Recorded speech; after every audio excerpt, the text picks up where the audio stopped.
కేతుగ్రహ దోషం వల్ల మన జీవితంలోని ఎన్నో ప్రతికూల పరిస్థితులు ఏర్పడతాయని అంటారు కదా. మరి కేతుగ్రహ దోషాన్ని నివారించుకోవటానికి ఎటువంటి పరిహారాలను పాటించాలి? కేతుగ్రహ దోషం మీకు ఉన్నట్టయితే ఆత్మన్యూనత భావం పెరుగుతుంది, అపరిమితమైన భగవద్భక్తి, నీ మీద నీకు నమ్మకం తగ్గుతుంది, భయం పెరుగుతుంది, సంతానం అవస్థల పాలవుతుంది, గర్భం వచ్చిపోతూ ఉంటుంది, పిచ్చివాడిగా పేరు వచ్చేటువంటి ఒక ప్రయత్నం జరుగుతూ ఉంటుంది.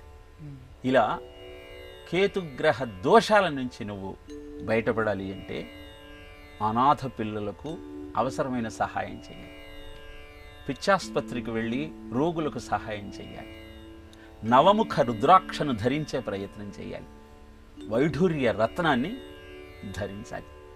ఇలా కేతుగ్రహ దోషం నుంచి నువ్వు బయటపడవచ్చు.